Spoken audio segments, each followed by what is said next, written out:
앞에서 잠깐 설명드린 것처럼 제가 말씀드릴 로봇은 물류 로봇입니다. 우선 뭐 시대적인 흐름에 앞에서 여러 가지 자동화 관련된 뭐 지능형 로봇에 대해서 설명을 많이 들으셨던 것처럼 이제 로봇은 하나의 그 트렌드라고 할 수 있을 것 같아요.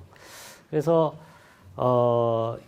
그 옛날에 PC가 처음 생기기 전에 빌 게이츠가 PC를 만들기 전에 30년 전에 빌 게이츠가 예언을 했죠. 한 30년 후가 되면 모든 사람이 컴퓨터를 가질 거라. 근데 그 당시에는 아무도 안 믿었는데 사실은 우리가 들고 있는 이 핸드폰이 PC이지 않습니까? 옛날에 한 10년 전에 PC보다 훨씬 좋은 어떤 PC 성능을 가지고 있고요. 그래서 어떻게 보면 로봇이라고 하는 거는 하나의 대세고 그 대세에서 로봇이 우리한테 하나씩 한 발짝씩 들어오고 있습니다. 그리고 로봇이 이제 빨리 들어오는 어떤 좀 계기가 있는데 바로 이제 산업 현장에서 노동력이 급격히 감소하고 있다라는 사실인데요. 요 그래프는 전 세계적으로 노동 인구가 감소하는 그래프고, 그 중국에서 인건비 싸다고 하는 중국에서도 감소율이 엄청납니다. 그래서 그 산업 현장에서, 그러니까 제조 공장뿐만 아니라 물류 창고 이런 곳에서는 그전에는 로봇을 쓰면 ROI가 얼마나 나와? 다시 말씀드려서 로봇을 도입해서 100원이 들었으면 이걸 몇 년 만에 뺄 수 있어라고 하는 어떤 질문들을 많이 하셨다면 요새는 그런 질문을 아직은 들어본 적이 없어요. 거의 어떤 로봇을 도입하는 이유가 사람이 없어서 생산 자체를 못할 것 같아서 일단 거기에 대비한다는 말씀을 하십니다. 그만큼 지금 노동 인구가 급속히 줄어들고 있는 것은 큰 심각한 문제인데, 뭐 지구로 봤을 때는 좀 오염이 덜 되니까 좋을 것 같긴 한데 일단 사람의 어떤 경제 활동에서는 상당히 좀 큰 변화인 것 같습니다. 그래서 그 사람이 하던 노동 그런 것들을 로봇이 대체해주는 어떤 그런 시대적인 흐름이 있고요. 그리고 말씀드린 것처럼 기술도 같이 많이 발전을 했습니다. 4차 산업혁명이 일어나면서 컴퓨터 기술뿐만 아니라 여러 가지 로봇 기술도 발전하면서 로봇도 많이 싸지고, 그리고 이제 산업 쪽으로 들어올 수 있는 뭐 상태가 된 것 같습니다. 뭐 하나의 이제 트렌드인데요. 디지털 트윈, 그 다음에 뭐 앞에서 말씀드린 4차 산업혁명 이런 것들이 이 로봇을 도입할 수 있는 어떤 여건이 되어가고 있고, 앞에서 잠깐 설명을 해주셨던 것처럼 이제 공장 쪽에서도 라인을 한번 이렇게 그러니까 만들어 놓으면 뭐 10년, 20년 이렇게 쓰질 않습니다. 못 씁니다. 그만큼 다양한 어떤 물품이 생산되기 때문에 이제 맞춤형 생산이 되기 때문에 시설 자체도 그냥 고정된 시설보다는 움직일 수 있는 시설을 선호를 합니다. 그리고 물류 대란이 일어나고 있다라고 이제 신문지상에서 많이 이제 들으셨을 텐데, 특히 이제 코로나가 발생을 하면서 물류 이커머스 시장이 좀 꾸준히 발전을 하다가 갑자기 더 이제 급하게 이제 발전하는 이런 단계를 현상이 나왔습니다. 이런 현상들은 사실 다른 로봇에서도 중요한 어떤 팩터가 될 수 있겠지만, 움직이는 로봇, 모바일 로봇에서는 엄청난 큰 그 이슈가 되고 있습니다. 물류 로봇은 크게 이제 두 가지로 말씀을 드릴 수 있는데, 이제 AGV라고 하는 라인을 따라가는 형태의 로봇. 사실은 이제 로봇이 아니라 하나의 기계죠. 그러니까 AGV라는 단어가 Automated Guided Vehicle이라는 단어지 않습니까? 그래서 이런 어떤 그 물류를 담당하는 어떤 기계가 장치가 있었고요. 많이 사용들 하고 계십니다. 그런데 이제는 좀 그 곡선상으로 보면 약간 이제 성장세가 멈추는 것 같고요. 배터리가 없네요. 그리고 이어서 나온 게 AMR이라고 하는 것입니다. 그러니까 AMR은 오토노머스 모바일 로봇이라고 합니다. 그러니까 단어 자체에도 로봇이 들어갔고, 그 이유는 AGV에는 사실은 이제 지능이라는 게 거의 필요 없었고요. 라인을 보고 그냥 따라가기만 하면 그런 단순한 기능이었다면, 모바일 로봇은 자기가 주위의 환경을 자기가 스스로 인식해서 거기에 적절하게 대응하는 형태의 지능을 갖고 있기 때문에 로봇이라는 단어를 쓴 겁니다. 세계에서 뭐 이 경제를 연구하시는 많은 분들이 지금 아직은 AGV 시장이 훨씬 큽니다. 여러 가지 환경 자체도 AGV에 적합한 환경이고, 그래서 AGV 시장이 크지만 곧 AMR 시장이 훨씬 클 거라고 얘기를 하고 있습니다. 이렇게 급격히 성장할 거라고 얘기를 하고 있고요. 그리고 로봇을 도입할 때 가장 좀 크게 좀 고려를 해야 되는 것이 저는 이제 비용이라고 생각을 하는데, AMR이나 뭐 당관절 로봇이나 기존에도 많이 있었고, 그 성능 자체도 지금 많이 발전을 했지만 그때도 그렇게 성능적으로 뒤처져 있는 성능은 아니었는데, 이제 막 로봇들이 도입하고 있는 것, 로봇이 도입되고 있는 것은 지금은 로봇을 도입했을 때 비용보다도 그 효용성이 훨씬 커졌기 때문에 로봇을 이제 도입한다고 생각을 할 수가 있을 것 같습니다. 모바일 로봇 잠깐 뭐 기술적인 내용 좀 설명을 드려보겠습니다. 앞에 설명드린 것처럼 AGV라고 하는 것은 이렇게 그 라인을 따라가는 형태의 그 물체고요. 그리고 AMR은 자기가 지도를 그리고 바닥이나 벽면에 마커 없이 스스로 이동을 하는 로봇입니다. 그래서 이 로봇이 아주 좀 어떻게 보면 프리미티브한 아주 원시적인 지능을 갖고 있지만 자체적인 지능을 갖고 있기 때문에 이런 것들이 가능합니다. 그래서 어떤 지능이 가능한지를 좀 설명을 좀 해보겠습니다. 지능하면 옛날에는 사람이 지능하면 논리지능, 그러니까 IQ만을 생각을 했었는데 하워드라는 분이 아니다. 인간에는 IQ뿐만 아니라 다양한 지능이 있다라고 얘기를 해서 8가지 다중지능을 얘기를 했습니다. 그 중에 뭐 제일 뭐 생소하다고 생소할 수 있는 육체적인 지능은 이것도 이제 그러니까 자기의 육체적인 능력도 하나의 지능으로 표현을 했고요.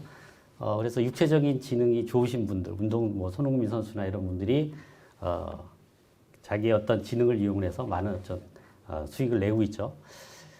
이건 사람의 지능이라면 이제 로봇의 지능은 뭐 좀 다르게 표현을 합니다. 그래서 조금 사람의 지능과 로봇의 지능을 좀 매칭을 시켜보면, 음악을 이해하거나 자연을 이해하는 것에 대한 어떤 인지지능이라고 로봇 쪽에서 이야기할 수 있을 것 같고요. 그리고 육체지능은 그러니까 바뀌든 어떻게 움직이는 지능이거나 조작하는 지능으로 얘기할 수가 있습니다. 그리고 사람의 공간에 대한 이해, 공간에 대한 지능은 똑같이 공간에 대한 지능이라고 얘기할 수 있을 것 같고, 그리고 사람 간의 지능, 그리고 자기의 어떤 내부의 성찰에 대한 지능을 하워드는 얘기를 했었는데, 그래서 로봇으로 보면 소셜 지능이라고 얘기를 할 수 있을 것 같습니다. 그리고 논리적인 지능하고 이제 언어적인 지능들은 마찬가지로 이제 똑같이 매칭할 수가 있겠죠.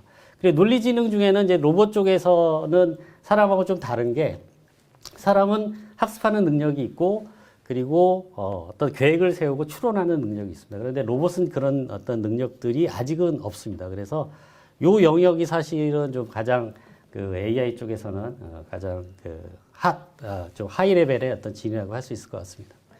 그럼 저희가 만들고 있는 모바일 로봇 AMR에서 사용하는 지능은 다 모든 어떤 인간에 대한 지능은 필요가 없을 것 같고, 일을 하기 위해서, 짐을 옮기기 위해서 이제 필요한 어떤 지능을 살펴보면, 일단 당연히 그 앞에 있는 물체를 인식하거나 공간을 인식해야 되니까 인지지능이 있을 것 같고요.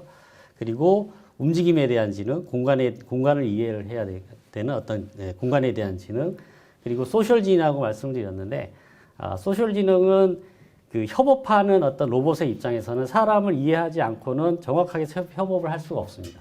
앞에서 설명드린 팔도 마찬가지고 모바일 로봇도 마찬가지입니다. 그래서 이 로봇이 사람과 동떨어져 있는 공간에서 활동하는 로봇이 아니기 때문에, 사람과 같이 코업을 하는 로봇이기 때문에 소셜 지능이 가장 필요하고요.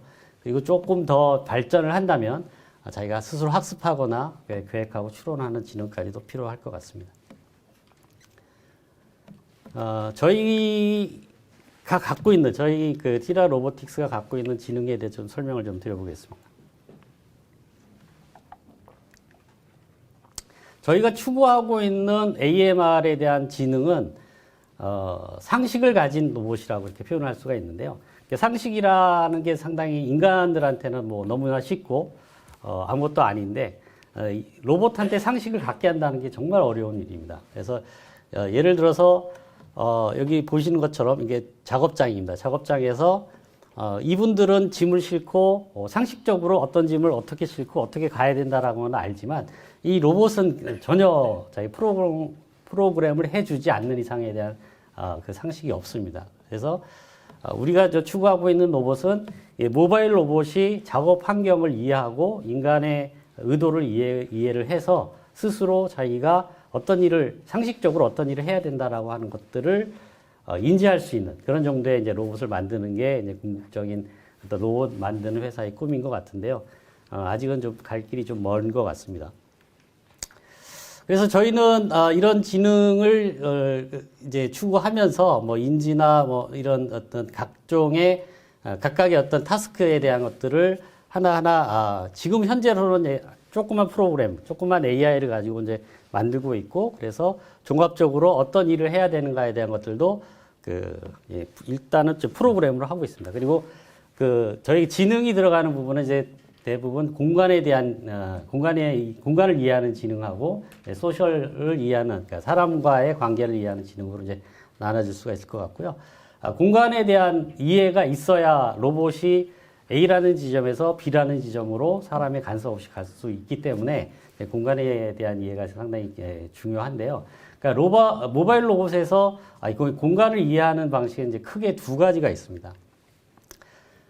포지셔닝 방법이라는 거가 있고, 이제 슬램이라는 방법이 있는데, 포지셔닝 방법이라는 것은, 우리가 자동차를 타고, 도로를 달릴 때, 내비게이션을 이용하지 않습니까? 그런데 내비게이션이 하는 방식이 위성에서 내려오는 신호를 받아서 자기 위치를 파악하는 겁니다. 그래서 위성 3개 이상의 포인트를 가진 3개 이상의 위성에서 좌표를 받으면 그것을 삼각 측정법으로 해서 자기 위치를 알 수가 있습니다. 이런 것이 이제 포지셔닝 시스템이라고 하고 이제 실외에서는 이제 GPS라고 하고 실내에서는 IPS라고 합니다. IPS는 실내로 위성 신호가 들어오지 않기 때문에 실내 곳곳에 전파를 발생시키는 장치를 달아서 그 전파의 색이나 이런 각도를 가지고 주행을 하는 방식입니다. 그런데 이 방식은 지금은 많이 사용하고 있지 않습니다. 옛날에는 많이 좀 시도는 했습니다만 지금은 사용하지가 않고 있는데 그 이유는 우선 시설물을 좀 붙여야 된다는 부담감도 있고 그리고 이 로봇이 활동하는 공간이 산업 현장입니다. 공장이나 창고인데 그런 산업 현장에는 쇠로 된 물질이 많아요. 그래서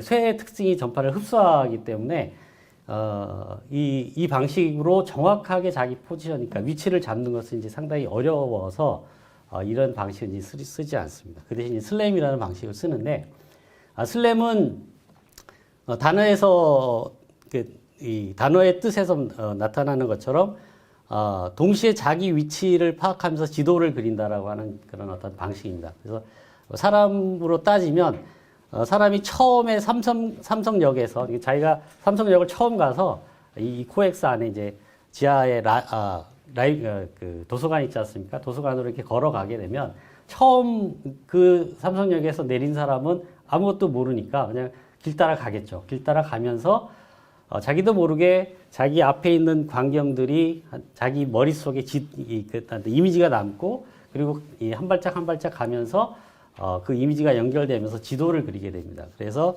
머릿속에는 이런 지도가 그려지겠죠. 그리고 다음에 이 사람이 삼성역에 갔다라고 하면 이 사람 머릿속에는 지도가 있기 때문에 쉽게 처음에 왔을 때보다 쉽게 이 원하는 곳으로 스타필드 도서관을 찾아갈 수 있습니다. 이런 방식을 이제 슬램이라고 하는데 이런 똑같은 방식은 이제 로봇에도 적용을 합니다. 그래서 로봇에는 우리의 이 눈과 같은 카메라나 아니면 우리의 이 감각기관과 같은 것들을 이제 센서로 달아주고요. 그 센서를 이용해서 주위 환경을 파악합니다.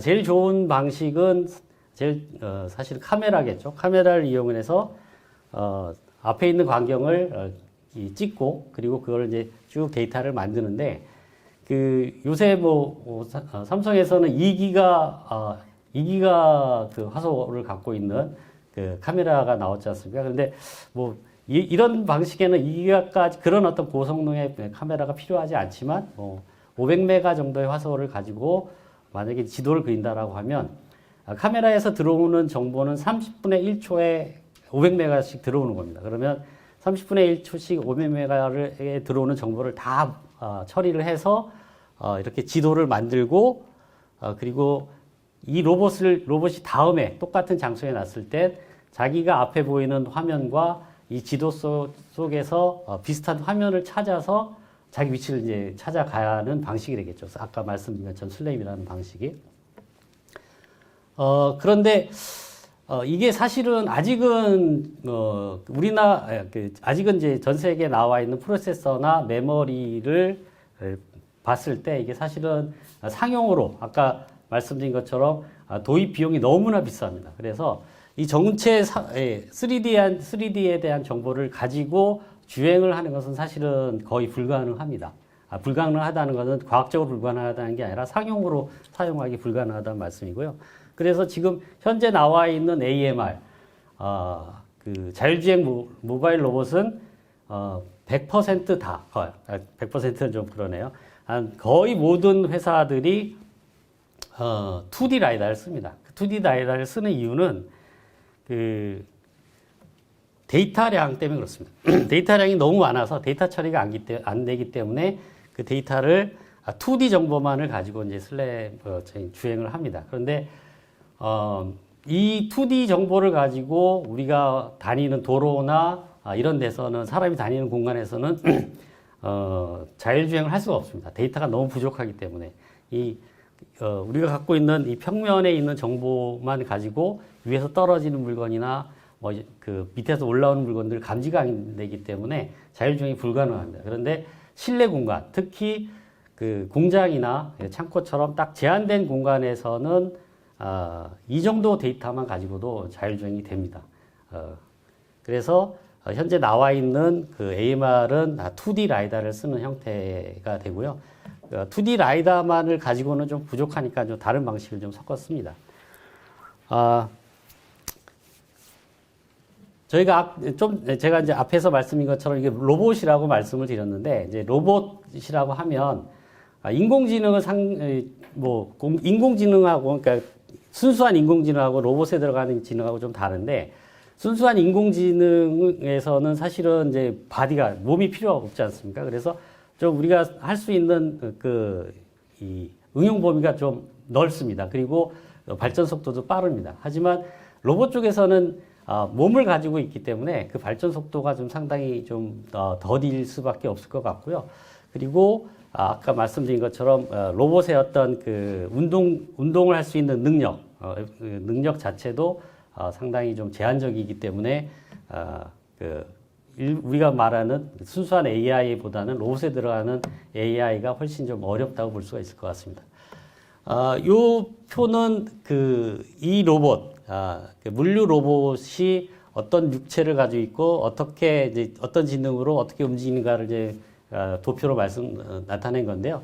일단 얘가 육체고요. 그리고 이족 보행으로도 움직일 수가 있겠지만 사실은 그건 또 아까 말씀드린 것처럼 비용적인 면에서는 아직은 좀 불가능하기 때문에 이제 대부분의 바퀴를 이용을 하죠. 그래서 바퀴 달린 육체를 가지고 있고 외부의 환경을 인지하기 위해서 각종 센서들이 달려 있습니다. 그리고 구동하기 위한 그 휠이 있고요. 그래서 이 각종 센서를 통해서 인지를 하고 그리고 위에서 내려온 명령을 하고 같이 자기가 생각을 해서 어떤 액션을 해야 되는가를 판단을 하고 그 판단한 것들은 소프트웨어적으로 이제 판단을 하면 구체적으로 어느 그 모터에 어떻게 동작하라고 하는 이제 이런 어떤 동작에 대한 신호를 이제 보내주게 됩니다. 이런 공간에 있는 이런 3차원 공간을 2D 라이다로 하면 이런 식으로 표현이 됩니다. 그러면 정보량이 너무 적기 때문에 정확하게 주행이 안 되고요. 그래서 저희는 좀 전에 말씀드린 것처럼 실외는 아닙니다. 실내 공간에서 2D 라이다를 가지고 자율주행이 된다라고 말씀드렸지만 완벽하게 100% 다 될 수는 없다. 이론적으로 그 공장이나 창고도 분명히 3D 공간이기 때문에 2D 정보만을 가지고 처리할 수 없는 데이터들이 곳곳에 숨어 있거든요. 그래서 2D 정보만을 가지고는 완벽한 자율주행은 안 되고요. 그래서 저희는 2D 정보를 가지고 일반적인 기본적인 어떤 자율주행을 하고 곳곳에서 3D 정보가 필요한 곳에서는 저희가 카메라를 이용을 해서 그 앞에 있는 상황을 판단해서 자율주행을 좀 성공률을 높이는 이렇게 작업을 하고 있습니다. 운동지능인데요. 아까 말씀드린 것처럼 손흥민 선수처럼 로봇도 여러 가지 능력이 필요한데 이제 바퀴 달린 로봇에서 필요한 것들은 사실은 뭐 자동차처럼 아무데나 이제 잘 움직이면 뭐 경사가 있든 턱이 있든 기름지든 이런 곳에 다니면 좋습니다. 그런데 그 AMR 지금 현재 나와 있는 AMR이나 AGV 같은 경우에는 거의 바닥이 이제 평평하다는 가정하에서 제작들을 했습니다. 그래서 그런데 이제 공장이나 창고도 이렇게 평평한 바닥만 있는 것은 아니고요. 예를 들어서 식품을 만드는 공장에서 당연히 이제 물을 사용을 하겠죠. 그래서 물 때문에 미끄러운 어떤 환경, 그리고 물을 사용하기 때문에 물이 배수가 되기 때문에 이 바닥이 경사가 져 있습니다. 그리고 물이 빠져나가는 배수로가 있고 이런 환경들 또는 너무 오래 써서 이렇게 망가지는 환경이나 아니면 그 지하철에서 보시면 지하철 가시면 많이 보실 텐데 점자 블록들이 이렇게 있습니다. 그래서 이런 어떤 공장이나 창고에서 이런 환경들을 극복을 하고 로봇이 이제 다녀야 되는데 아직까지 나와 있는 로봇들은 그러니까 우리나라뿐만 아니라 해외적으로 그러니까 그 미국에 있는 또는 유럽에 있는 로봇들도 이런 것들을 극복할 수 있는 로봇은 많지 않은 것 같습니다. 예를 들어서 이렇습니다. 이게 저희가 처음에 삼성 SDI 공장에 로봇 납품한 로봇인데요. 저희도 이제 처음에는 공장 바닥이 평평할 거라고 생각을 하고 아무 생각 없이 이렇게 로봇을 만들었습니다. 그런데 거기 SDI 공장에 정전기를 방지하기 위해서 이렇게 철판을 깔아놨는데 철판이 되게 두껍더라고요. 그래서 이 로봇이 이제 극복을 못하고 저 앞에서 이제 정지해 있는 이런 현상들이 발생을 했고요. 이런 현상들을 극복하기 위해서 저희가 운동지능을 좀 높이는 이렇게 좀 그 턱이 있거나 그다음 경사가 지거나 거친 바닥에서도 쉽게 올라갈 수 있는 이런 로봇을 좀 개발을 했습니다.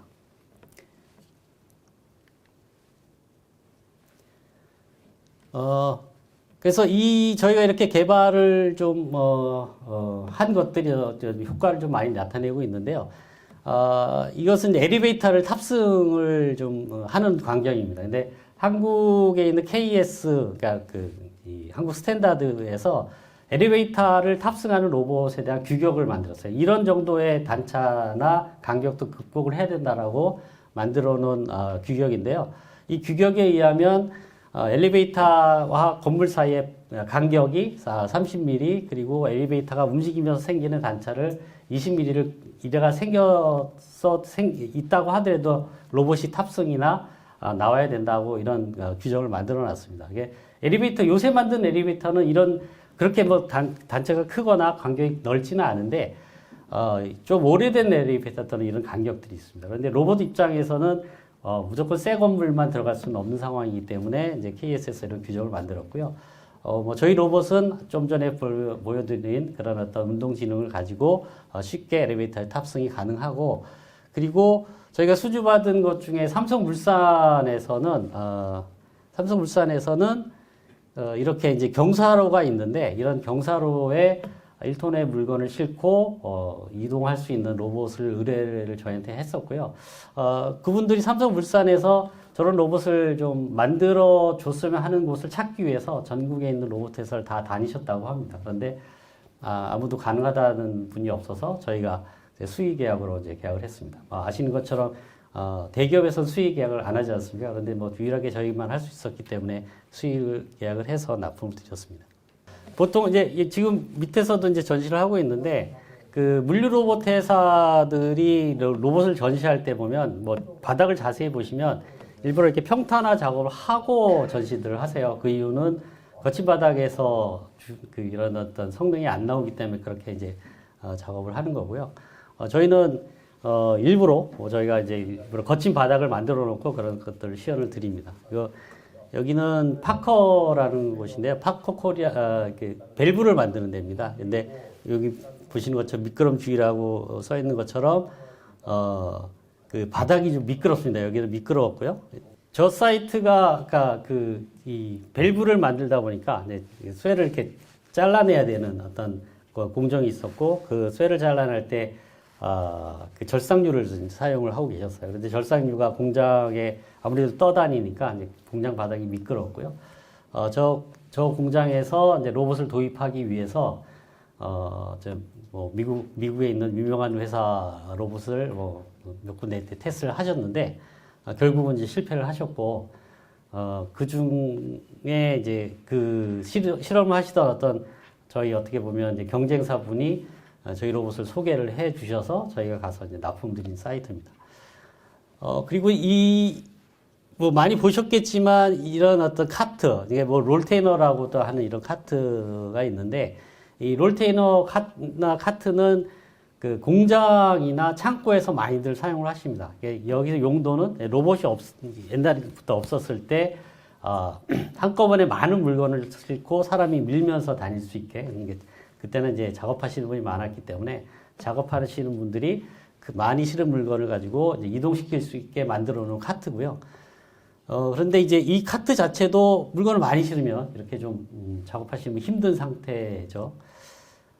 그리고 앞에 동영상에서 또 보셨겠지만 그런 모양은 다르지만 이런 형류의 이제 카트가 상당히 이제 공장에서 많이 사용하고 있습니다.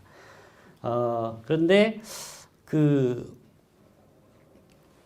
저희 고객 중에 이제 미국 회사였습니다. 미국 회사인데 전 세계 이제 공장을 갖고 있는 어떤 회사였고요. 거기서도 이런 카트를 사용하고 계세요. 그런데 이제 로봇을 도입을 하고 싶어서 다른 나라에서는 로봇을 도입을 하셨어요. 그래서 도입을 하셨는데 그 로봇이 이제 이런 기본적인 지상고가 높다 보니까 여기는 이 카트를 공장에 있는 카트 6,000개를 다 개조를 해서 로봇을 도입하셨다고 하더라고요. 그런데 그 똑같은 회사의 한국 공장에 있는 분들은 저희한테 우리는 카트가 더 많아서 이거 좀 너무 비용이 많이 드니까 그냥 이거 기존에 개조 없이 로봇만 그렇게 개조 없이 카트를 옮길 수 있는 로봇을 만들어 달라고 저희한테 의뢰를 하셔서 저희가 로봇 L이라고 하는 L 모델이라는 걸 만들었습니다. 이렇게 저희가 이제 로봇을 만들 수 있었던 이유는 그 로봇은 그 자동차처럼 아직은 산업적으로 많이 발전되어 있지 않습니다. 자동차 같은 경우에는 어떤 새로운 모델을 만들 때 부품이 필요하다 그러면 자동차 부품 회사에서 직접 개발해서 이렇게 납품을 하는 그런 어떤 에코시스템이 되어 있지만 아직은 이런 로봇 분야는 그렇게 많이 발전된 건 아닙니다. 그래서 로봇 회사들은 보통 부품에 대한 기술력을 갖고 있지 않기 때문에 이렇게밖에는 만들 수가 없습니다. 그런데 저희는 그러니까 로봇에 대한 부품에 대한 기술도 가지고 있고 그리고 아까 말씀드린 운동지능이라고 하는 그런 부분에 대한 어떻게 보면 기계 설계죠. 기계 설계에 대한 어떤 우수한 엔지니어들을 가지고 있기 때문에 이렇게 만들어 드렸고요. 그래서 이걸 의뢰하신 회사는 M사였는데 오히려 M사 말고 다른 많은 공장에서 이런 제품을 원하셔서 상당히 좀 인기 있는 제품이 됐습니다. 그리고 또 물리로봇에서 필요한 게 이제 논리지능인데요. 논리지능은 그 물류 로봇이 보통 이제 창고나 공장에서 쓰일 때나 단독으로 쓰이지는 않습니다. 대부분은 공장 자동화나 창고 자동화가 다 돼 있고 그리고 예를 들어서 공장이라고 하면 공장에서는 그 생산 전체 공정에 대한 것들을 컨트롤할 수 있는 MES나 MCS라는 장비가 있고요. 소프트웨어 장비죠. 소프트웨어 장비가 있고 그 장비가 각각 로봇에 들어가 있는 모든 장비를 컨트롤하고 거기에 나와 있는 결과물에 대한 것도 다 컨트롤합니다. 그래서 결과물을 A라는 장비에서 결과물이 나왔으니까 그걸 가지고 B라는 공정에 F라는 로봇에 넣어라라고 하면 그런 명령이 오면 기존에 이제 사람이 그런 것들을 하거나 아니면 컨베이어를 이렇게 옮기는 작업을 했었는데 공정 자체가 1대1대1이라면 컨베이어로 쉽게 구현이 가능하지만 만약에 A라는 공정에 이 장비가 2대 있고 B라는 공정에 장비가 20대 있다라고 하면 그건 사람이 할 수밖에 없었어요. 기존 그런 어떤 복잡한 이런 어떤 거미줄 같은 구조를 컨베이어로 구현할 수 없었기 때문에. 그런데 이제 앞에서 말씀드린 것처럼 작업자들이 많이 줄어들면서 그런 공정에도 로봇이 투입이 되고 있고요. 그리고 말씀드린 뭐 컨베이어나 AGV 같은 경우에는 바닥에 시설을 해야 되기 때문에 이제 거의 불가능한 상태이고 자율주행할 수 있는 AMR만이 이제 가능합니다. 그래서 보통 저희가 이제 그 로봇을 저희 고객에게 납품할 때는 한 대가 아니라 여러 대를 납품을 드리고 그리고 그 납품된 로봇들이 다 상위 시스템하고 연동을 하게 됩니다. 그래서 이런 그 중간에 로봇과 전체적인 어떤 공장이나 창고 자동화에 대한 것들을 연결해 시켜줄 수 있는 장비가 필요하고요. 그 장비가 저희는 이제 FMS라고 불리고 있고, 그리고 이제 그렇게 연동하는 것뿐만이 아니라 로봇이 여러 개가 돌아다니게 되면, 뭐 차도 마찬가지, 차 수가 많아지면 트래픽이 생기고 잼이 생기는 것처럼 잼이 생길 수가 있습니다. 그래서 트래픽, 각 로봇에 대한 트래픽 컨트롤 하는 것, 그리고 로봇의 아까 두 대의 장비가 1번에서 뭐 다음 공정의 장비 뭐 10번으로 가라고 할 때 최적의 패스를 정해주는, 그러니까 패스 플래닝 이런 어떤 좀 지능적인 어떤 기능들도 들어가 있습니다. 이 사례는 저희가 S사, S사에서 이제 저희 적용한 건데요. 이게 아주 복잡한 어떤 경로가 있었고요. 그리고 이제 특이한 것은 요 구간은 이제 길이 좁아서 로봇이 한 대밖에 지나갈 수 없었는데 그 구간에 이제 어떤 경우에는 이런 방향으로 로봇이 가야 되고 어떤 경우에는 이런 방향으로 이제 로봇이 가야 되는 상황이었습니다. 이럴 때 저희가 이제 트래픽 컨트롤을 해서 원활하게 돌아갈 수 있게끔 만들었던 사례가 되겠습니다. 그리고 소셜 지능이라고 하는 것들은 조금 뭐 우리가 생각하고 있는 소셜 기능, 뭐 사람과의 관계라고 하는 그런 하이 레벨은 아니고요. 사람과의 관계, 그러니까 로봇이 사람과의 관계에서 가장 중요한 것은 안전입니다.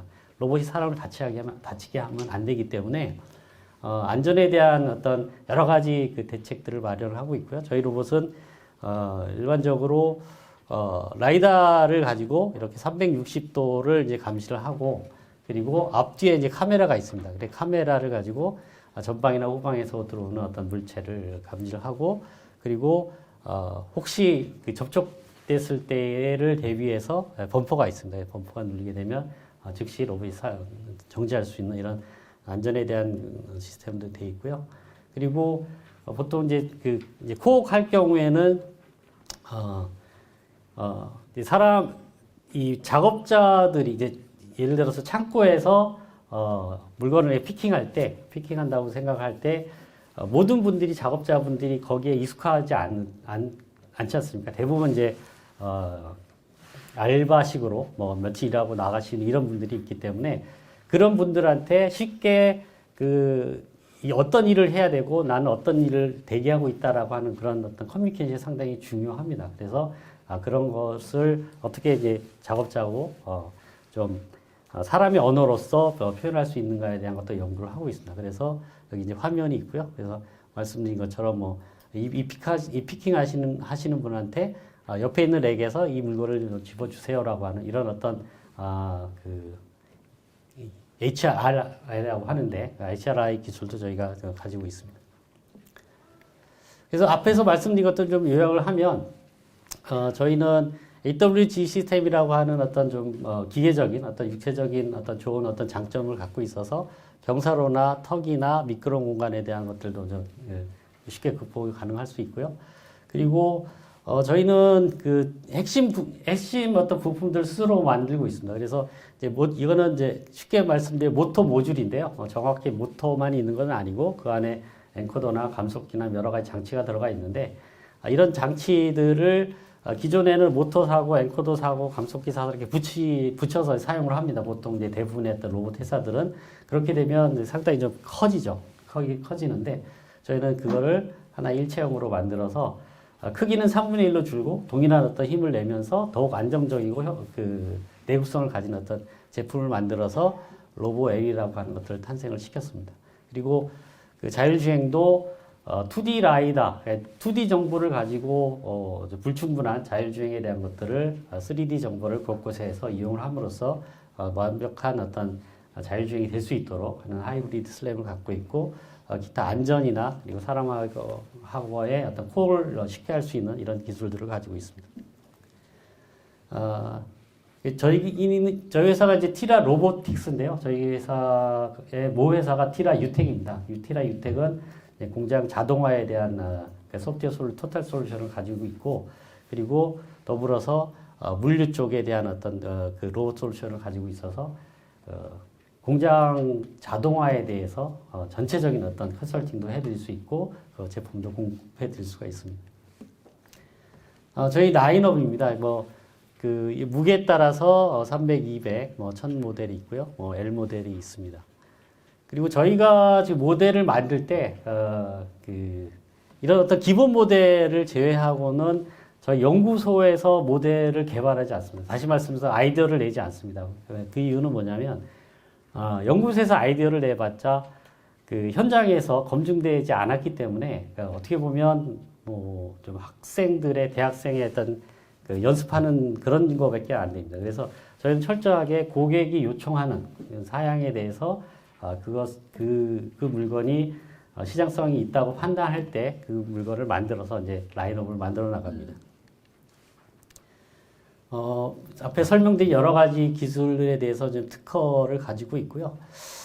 그리고 이제 이거는 국제 인증서인데 저희가 그 국내 물류 로봇 하시는 분이 상당히 많습니다. 그런데 조금 안타깝게 생각하는 게 뭐냐면 국내에서 그 로봇을 하시는 분들은 국내 시장만 보시는 것 같아요. 상당히.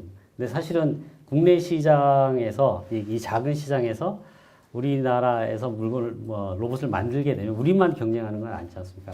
중국에서 들어오고 여러 가지 들어오는데 마찬가지로 우리 그 로봇을 만드시는 업체분들이 조금 좀 시야를 넓혀서 국제 시장으로 나가 주셨으면 좋겠는데 아직은 저희밖에 그런 작업을 하고 있지 않는 것 같습니다. 그래서 저희는 처음 물건을 만들 때부터 처음부터 이 물건을 어떻게 하면 글로벌에 팔 수 있을까 이제 고민을 많이 했고요. 그러면 제일 중요한 게 사실은 저희 로봇을 쓰는 어떤 그 고객분들이 너무나 다양합니다. 예를 들어서 자동차 공장에서도 쓰시고 햇밥 만드는 공장에서 쓰시고 그리고 의약품 만드는 데서 쓰세요. 그러면 만약에 저희가 이 모든 그 고객들을 다 대응하려고 그러면 자동차 전문가도 있어야 되고 햇반 만드는 데 전문가가 있어야 됩니다. 그러면 일단은 그거는 사실상 불가능한 어떤 상황이고요. 그래서 저희는 로봇을 만들면서 저희 로봇을 가지고 자동차 공장의 SI 전문 업체분들이 잘 쉽게 쓸 수 있는, 저희는 자동차 공장에 납품을 하는 게 아니라 자동차 공장에 그러니까 전체 시설을 설치하거나 운영하시는 그분들을 저희 파트너로 모시고 있습니다. 그래서 자동차 전문, 배터리 전문, 반도체 전문, 식품 전문 이런 어떤 이 대리점 어떻게 보면 파트너분들을 모시고 그분들한테 제품을 공급하고 그분들이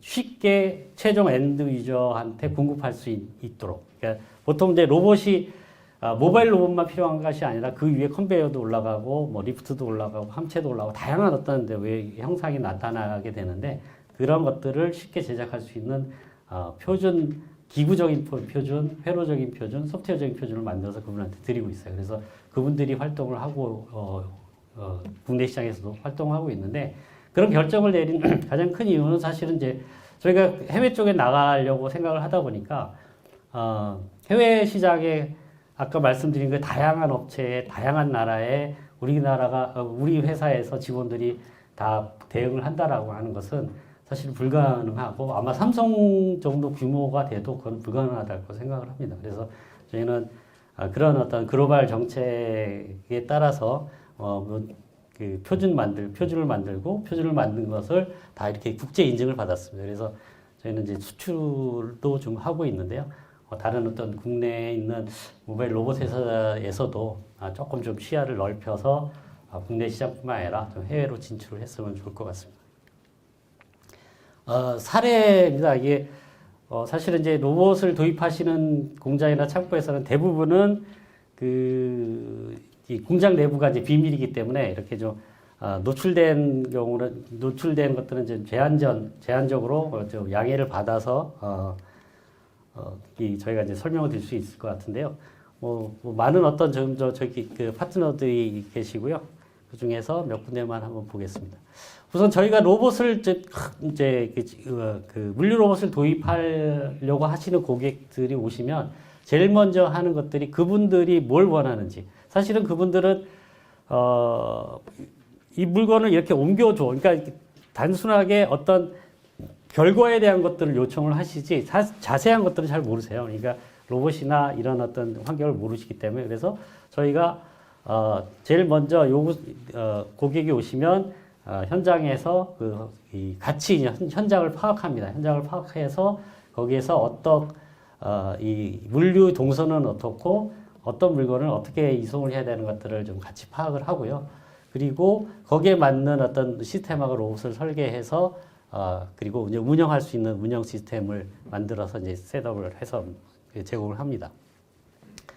뭐 저희가 공급했던 그 고객들의 이제 퍼센트인데요. 이건 나중에 보시고 이건 아까 말씀드린 파카입니다. 파카는 설명드린 것처럼 이제 공장 바닥이 미끄럽고 이런 낮은 지상고에 카트를 옮겨야 되는 어떤 그런 이슈가 있어서 저희가 납품을 드렸고요. 여기는 그 삼성 2차 전지 공장이고요. 2차 전지 공장에서 이제 중형 배터리는 상당히 무겁습니다. 그래서 이런 어떤 장비에서 나온 물건의 이제 무게가 한 거의 600kg 정도 됐어요. 근데 그 전에는 작업자들이 밀고 다니셨는데 너무 힘들어서 저희 로봇을 도입한 사례가 되었고요.